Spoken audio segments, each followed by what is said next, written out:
Hello and welcome back to another Rush Duel Links video. Today we're going to talk about the new news and leaks that we've received all around Roa and the new box coming to Rush Duel Links. So first off, we've known Roa's been coming for a while. He is finally here. We don't have the ability to unlock him yet, but we will do in the next couple of days. What we can do right now is duel against him and unlock him at the gate to duel there, where we can unlock two brand new cards, those being Royal Rebels Growl and the Palace Gargoyle. Now, Growl is an interesting card. During the turn we normal summon this card by tributing a level 5 or higher monster, send the top card of your deck to the graveyard. One level 8 or lower monster on your opponent's field loses attack defense equal to its own level times 200. So, that's not a terrible effect, right? Lowering a monster's attack is always going to be really useful. The problem this card has is that we have to tribute level 5 or higher monsters, which makes this a little bit rough because now we're basically saying we want to be using this in a deck that's a lot of level 5 or higher monsters so we can try and prioritize getting off the effect, which is not great right now, but this might be pretty good in the actual Royal Rebel deck when we get the rest of them, when Roa actually becomes available and when the new box drops. The other new monster is Palace Gargoyle. Now this is a great one, so we can send one card from our hand to the graveyard, increase this card's level by 1 until the end of the turn. So the main reason this card is good is because it can be normal summoned without a tribute, which means although we do have to give up a card from our hand, which is basically the same as normal summoning a monster, tributing that monster to get a level 5, and then tributing that off to get Royal Rebel Heavy Metal's effect off, or any of our other cards that require high level tributes like our Royal Rebel's Growl, it does mean that we are less likely to brick because we can still just set this card in defense if we need to. On top of the fact we can just summon this out and tribute it off to get out a level 6 monster if our hand is bricking on it, or if our hand is just completely full of high level monsters, we can discard one of them to use Palace Gargoyle's effect and try and unbrick ourselves that way. So the next big thing we have to talk about is the new Minibox Heavy Metal Scream, and as the name suggests, we are getting our new boss monster for the Royal Rebel archetype, Royal Rebels Heavy Metal. So we've already talked about this card a little bit in some other videos, but it is pretty good. 2500 attack is always where you want to be, and during the turn that we normal summon this card by tributing a level 5 or higher monster, we can choose one face-up level 8 or lower monster with the lowest level on your opponent's field. That's very important. Although you do get to choose, you only get to choose if it's tied. So if your opponent, for example, only has 2 level 7 monsters, you will be popping a level 7 monster and probably getting something around 2500 attack. But if your opponent does just keep one low-level monster to play around this card, then you will have to pop the low-level monster.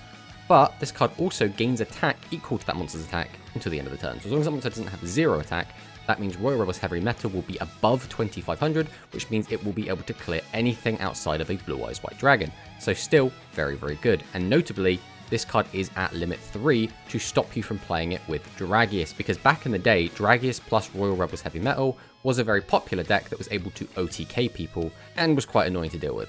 Looking at the other cards, the most interesting is definitely Ghost Cyclone. So if you have no monsters in your field, destroy a spell trap card on your opponent's field. Then if you have 3 or less monsters in your graveyard, you can draw 1 card.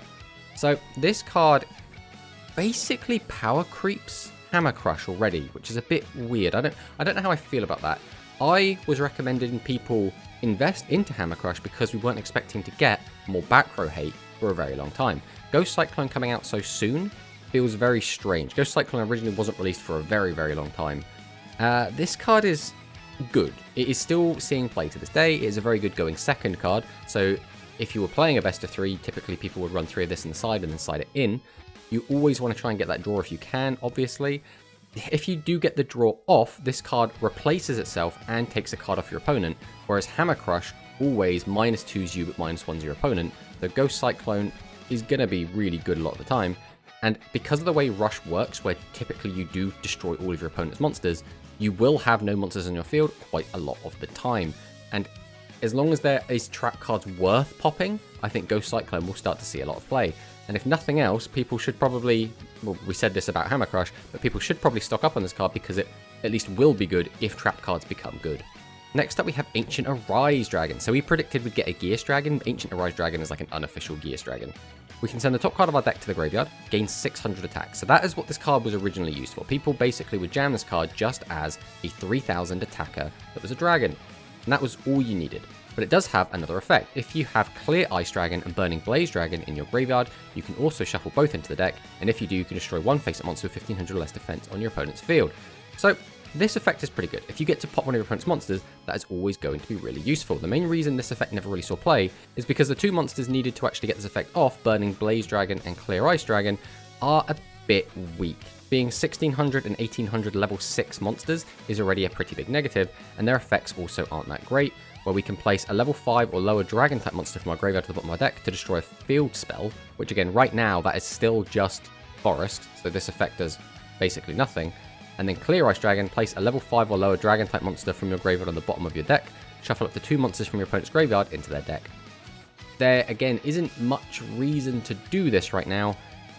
If anything, it just hurts your own Phantom Bind if you're playing that. I guess you could use this to get rid of your opponent's Dark Magician, or you could use this if your opponent has any other kind of cards that work with the graveyard. This would be okay with that, but it only affects monsters as well.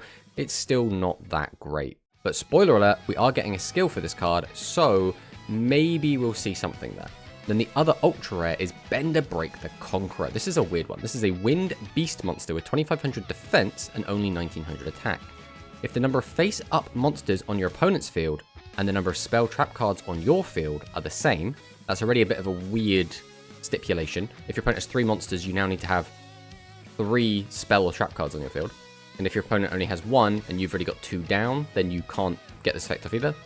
But you can send up to 3 spell trap cards from your field to the graveyard. One face-up monster on your opponent's field loses attack and defense equals the number of the cards sent to the graveyard to meet the requirement times 1000. So this effect is fine, right? Reducing a monster's attack by up to 3000 between 1 and 3000 is decent. You might be able to OTK your opponent with it. The problem is this card itself is a bit weak. We also have to be running a lot of spell traps, which in the current meta we're not really seeing. So I'm not sure how good this card's going to actually be. Again, in physical, this card did like nothing, so basically it's going to come down to the skills if that can make this card really good or not. So going down to the super rares, we have Seraph of Darkness. So this was a second wave fairy support card. This was a Go Rush card, so they have really brought this one forward. But if you have a face-up level 5 or higher dark attribute monster on your field, pay 500 life points, change one face-up level 8 or lower monster on your opponent's field to face-up attack position or face-down defense position. So notably, we can only use this on face-up monsters, but if it is a face-up defense monster, we can change it to attack mode to get to our opponent's life points. And if it's a really high attack monster we can't get over, we can change it to face-down defense position and just attack over it. Notably as well, this has a life point cost and not a discard cost, which means it will not be hurting our tempo if we decide to use it, which is very, very good. Now, will this card actually see a ton of play? I'm not sure, because you need to have a level 5 or higher dark attribute monster on your field. Most people, for now, this will just be Summon Skull. Next up, we have Piercing Samurai. If you have 3 face-up monsters on your field, send the top card of your deck to the graveyard. Choose a warrior type monster on your field. It inflicts piercing damage this turn. This is basically just a straight-up boost to the warrior deck. Now you don't actually have to run Pierce in the deck. You could just run 3 copies of Piercing Samurai and therefore not brick on multiple copies of Pierce. So all in all, pretty good card. I think this is a nice little boost to the warrior deck, which has been slipping. Next up, Giftarist. So this is not the Psychic monster we're expecting to get. Again, this is a much later released Psychic card that's being brought forward.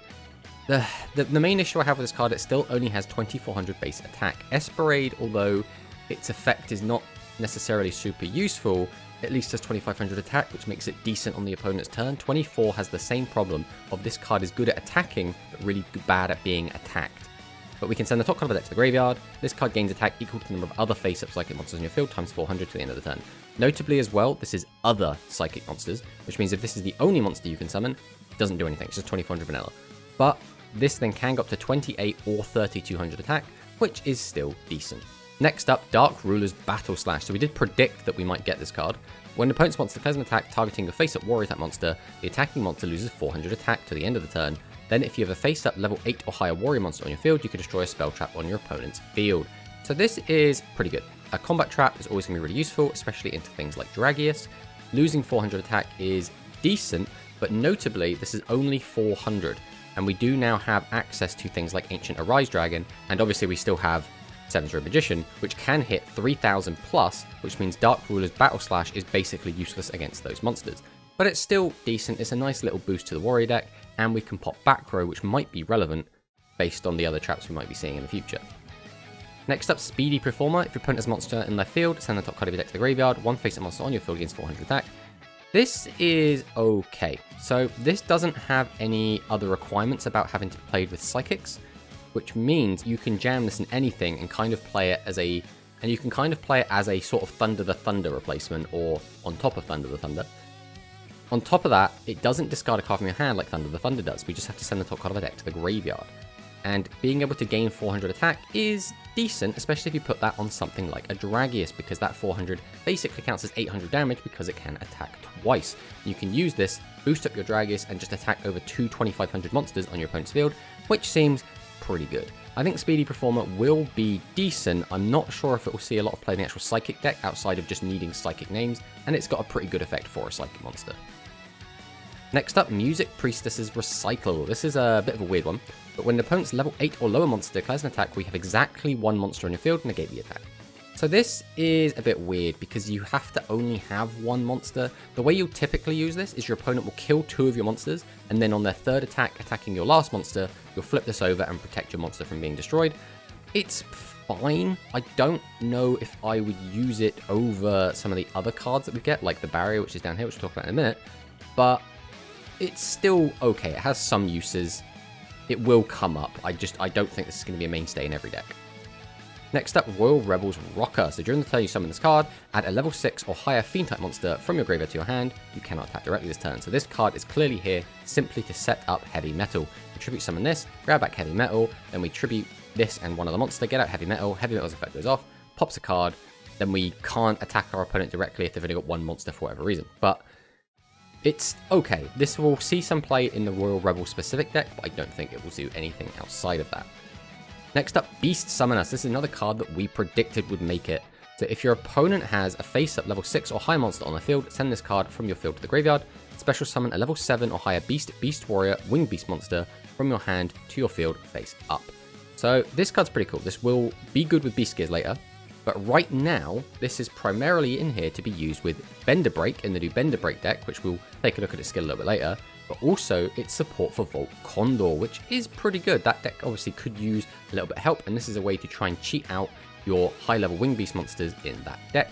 Overall, Beast Summon is pretty good. I'm quite happy with this card. Unfortunately, Beasts never really see a ton of support and never really become a strong deck, but Beast Warriors are always kind of fine, and Winged Beasts, again, they're not really going to get much stronger, but I personally really like Beast Summoner just for the Beast Warrior aspect when Beast Gears do eventually come out. Next up, Black Dragon's Chick. So we can send this face-up card from the field to the graveyard, special summon a Red Eyes from your hand face up to your field. So spoiler alert, we're getting Red Eyes Black Dragon. Now, typically this card is quite bad. Obviously, Red Eyes will be a legend, which means we'll only have one copy of it. But with the skill we'll see later, this card might actually be okay. We'll talk about that when we get to the skill. And then finally for our super rares, we have Call of the Earthbound. So when the opponent's monster declares an attack, you choose the target of your opponent's attack. So this is very interesting, it's specifically limited 3. So being able to choose your opponent's attack target can be really good. It means you could maybe force your opponent to crash into something they otherwise didn't want to attack into. It can be really good at saving you, but it's going to be a little bit weird. I think only time will tell with this one. I'm not sure about it. I think it could be good, and it's clearly been limited 3 for a reason. I'm just not seeing the bigger picture just yet, and I'll have to get my hands on this card and really play with it before I have like a fully formed opinion on it.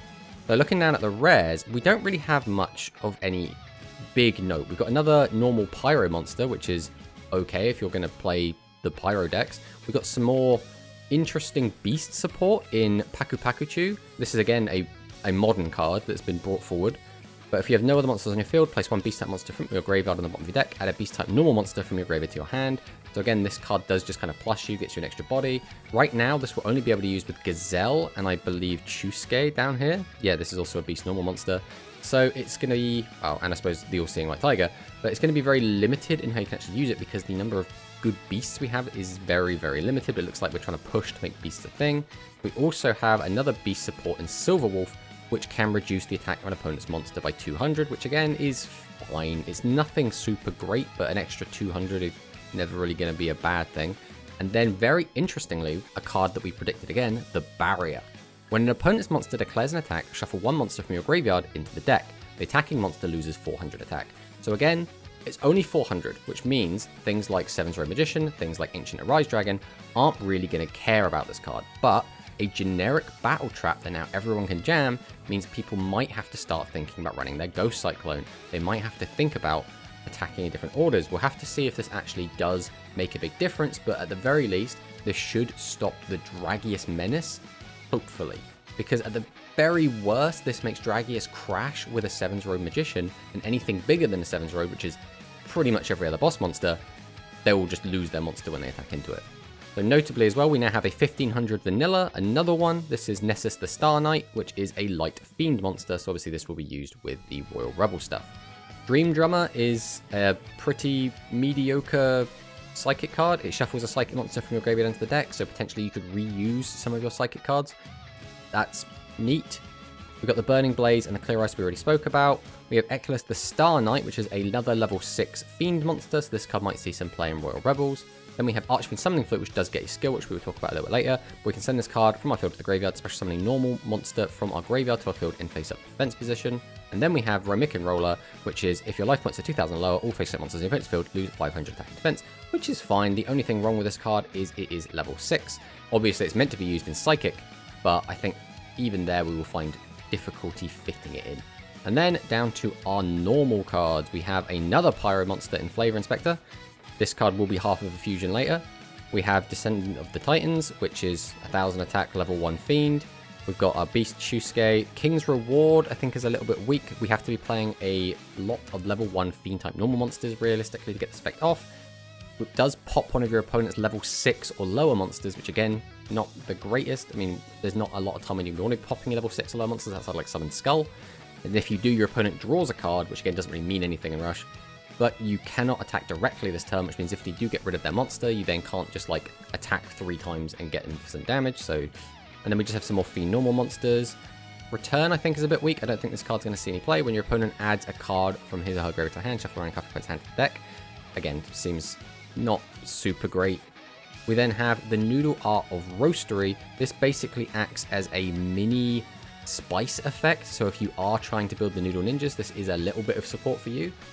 We then have Double Block, which again, not the greatest card. When the opponent's monster declares an attack, we can send 2 level 2 normal monsters from our hand to the graveyard. So we have to keep 2 level 2, not 2 or lower, specific level 2 normal monsters in our hand to use this effect. Its effect is decent, right? Change up to 2 face-up monsters in your opponent's field face down defense position, but the cost is too much for me. Then we have Sports Dragon Defender. If you have a Sports Dragon Keeper on your field and attack position, summon one card from your hand to the graveyard, change 1 attack position Sports Dragon Keeper on your field, and 1 attack position on your opponent's field to face-up defense, which is not a bad effect, except for the fact that, again, Sports Dragon Keeper is a level 6 monster, which means this probably won't be seeing much play unless it gets a skill later on. And then finally, one-sided reverse. Your opponent has 2 or more face-down monsters. Chase 1 face-down monster on your opponent's field to face-up attack. So it's a way to get to your opponent's life points if they're on the defense. This is only really going to be kind of another copy of Pierce if you really want that style of card, and I don't think it's going to be that great. But again, this card also does get a skill, which we'll talk about in a minute. So next up, we are looking at these lovely cards. Now, these are predicted to be Roa's level up rewards. We don't know how many of each we'll be getting, but they are quite interesting. King's Majesty. When an opponent's monster declares an attack, shuffle 1 level 1 fiend type normal monster from your graveyard into the deck, negate the attack. So negating attack is cool. Having to run level 1 fiend type normal monsters is not so cool, but I guess that's kind of what the deck is going to be doing. A lot of the other cards support this, so this card might be pretty good. We'll have to wait and see. Then we have Royal Rebel Shout. We talked about this in another video, but again, sending cards from your opponent's hand to the graveyard is not super duper great. I'm not really sold on this card. We have to see if someone can break it. And then we have Royal Rebels Fanatic, which is another level 1 light fiend monster. And then Red Eyes Black Dragon. So yeah, we do have Red Eyes Black Dragon coming to Duel Links, which is pretty cool. We'll be getting it in a reward campaign, which is neat, and he will be getting his own skill, which we'll take a look at real quick. So Black Dragon Rising. This skill can be used if you have at least 7 level 5 or higher monsters in your deck. Can be activated on turn 2 onward by returning 1 card from your hand to the deck. Reveal 1 Black Dragon's chick from your hand and add a Red Eyes Black Dragon from your deck or graveyard to your hand. Then you can decrease the attack of 1 face-up monster on your opponent's field by 400 to the end of the turn. Your level 7 effect monsters cannot attack this turn. So this is an interesting one because we can reveal Black Dragon's chick from our hand to add Red Eyes from our deck or graveyard. So first off, this means we have easy access to our Red Eyes. Next, because it's from graveyard as well, that means we can effectively reuse our Red Eyes again and again and again and again by keep revealing chick and then adding it back to our hand, summon out chick, sack off the chick, summon out the Red Eyes, weakening the opponent's monster by 400. So it's not bad. Also, we could just keep 1 chick in hand and then basically never summon it and keep just using the effect again and again and again to keep reducing our opponent's monsters by 400. I don't think this skill is going to be really, really good, but being able to effectively summon out a 1 tribute 2400 attack monster possibly 3 times is okay. I think it will be fine. So we'll have to wait and see. But looking at these other skills, we have Rush on Royal Rebel, which is just the generic add Royal Rebel's Heavy Metal and Growl to the deck if we don't have them. Royal Rebel's Heavy Drive. So this I think is going to be the primary Royal Rebel skill. So this skill can only be used if the only monsters with 1400 or more attack in your deck are Fiend types. Requirement none. Effect, increase the level of one level 4 light attribute effect monster on your field by 1 until the end of the turn. If you were the player going first and activated this effect, return 1 card from your hand to the deck. If you were the player going second and activate the effect, you can send a Royal Rebel's Heavy Metal from your deck to the graveyard. We can send Royal Rebel's Heavy Metal to the graveyard, which sets it up for Rocker to basically get its effect off and go into it, which would be pretty decent. Otherwise, if we went first, we have to return a card from our hand to the deck. So this is a really interesting skill where they've really thought about the tempo of how this is going to work. So I'm interested to see what's going to happen here, but the primary thing we're looking for here is just increasing the level. I'm not a big fan of returning a card from your hand to the deck, but we'll have to see how this actually ends up playing out. Next up, we have Heavy Metal Draw, so it can be activated before your normal draw on turn 4 onward. If your opponent has a face-up level 7 or higher monster and you have no monsters on your field, one of the cards from your normal draw will be Royal Rebel's Heavy Metal. So this is pretty cool, because this helps us get access to our boss monster. I don't think this card is going to see more play than Royal Rebel's Heavy Drive, because generally just searching out the boss monster is not as useful, but it's fine. Next up, we have Rocker's Deal. Can be activated if you have a face-up attack position level 1 light attribute Fiend type normal monster on your field. Turn 1 card from your hand to the deck, draw 1 card. This turn, you can only attack with Fiend monsters. So this seems like a bad version of Bandit from Speed. I'm not a huge fan of returning 1 card to the deck and drawing a card, with the stipulation that we have to have an attack position level 1 light attribute Fiend type normal monster. It doesn't seem great. If we're already on a deck that's facilitating that anyway, and we're going to tribute off the monster, this card could be fine. But there's obviously always the issue that you could just shuffle back a card and draw out the exact same card. So, I don't know if I'm sold on this. Next up we have Rebel's Blast. So it can be used if the only level 4 or higher monsters in your deck are Fiend type. Can be activated during your turn. You have summoned a level 6 normal monster or Archfiend Summoning Flute. Change the battle position of 1 face-up monster on your field and 1 face-up monster on your opponent's field. Then send 1 level 1 or 6 Fiend type monster with 1600 or less attack from your deck to the graveyard. So this card is interesting because we could send our Kekleus to the graveyard and then use our Archfiend Summoning Flute to bring it back, which is one way we could go, or we could send just some more of our level 1 Fiend monsters to the graveyard to try and trigger the other effects that require them to be there. So it's fine. I don't think it's going to be played, but we'll probably give it a go. Next up, we have One-Sided Reverse Draw. Can be activated before your normal draw if your opponent has a face-down defense position monster on the field once per duel. One of the cards you draw will be One-Sided Reverse. So this is... we can grab a card that can help us get to our opponent's life points. It's kind of like being able to search Pierce in a weird way if you kind of squint at it. I don't think this is going to be particularly good, but you never know, I suppose. Next up, we have Get Ready to be Amped Up. So this skill can be used if the only level 7 or higher monsters in your deck are Psychic. So notably, level 7 or higher, which means the rest of our deck can be whatever we want. At the beginning of your turn, from turn 4 onward, you won't be able to hold back anymore and you become a Hangry Duelist. Can be activated on your normal draw on your turn 4 and onward once per duel. But 3 cards for your normal draw will be Prima Katana the Shining Superstar from your deck and Esperade the Smashing Superstar and Roman Pick from outside of your deck. So notably, this is a way to get a second copy of Roman Pick, which is pretty good. The limitations we have here, though, is that we do add 2 high-level monsters to our hand. Now, Roman Pick itself could sort that problem out, but depending on what else we draw, this could just brick us to high heaven, which does kind of suck. And the Prima has to be from the deck, which means if we've already seen all 3 of our Primas before turn 4, that means this skill just doesn't do anything, so we no longer have a Prima in our deck. We then have to put it back into our deck using something like our Dream Drummer. So it's a bit awkward, but maybe it will see play. We'll have to definitely try it out, and I'm hoping it does something. Next up, we have Tempest Drive. So this is our Bender Break skill. This skill can only be used if the only monsters in your deck are spellcasters and beasts. 1 face-up wind attribute monster on your field that was summoned this turn gains 400 attack to the end of the turn. So notably, this is more than likely going to either be Corner or Bender Break. Torna gaining 400 attack puts it to 2000, which is not a great number, and Bender Break will only go up to 2300, so again, not a great number. But we can set one Road Magic Tempest from our hand or deck to your Spell and Trap zone, and if we have it set from our hand, we can add a Wind attribute monster from our deck to our hand. So notably, again, this will search Bender Break or Torna, which is fine if we really want to search those cards. The Road Magic Tempest is a card as well that is now available from the card trader, so we can actually go and pick this up right now. But if we have a face-up level 7 or higher spellcaster monster on our field, which is Dark Magician or 7's Road Magician only, we can send one Wind attribute monster from our hand to the graveyard, change the battle position of up to 3 monsters in your opponent's field.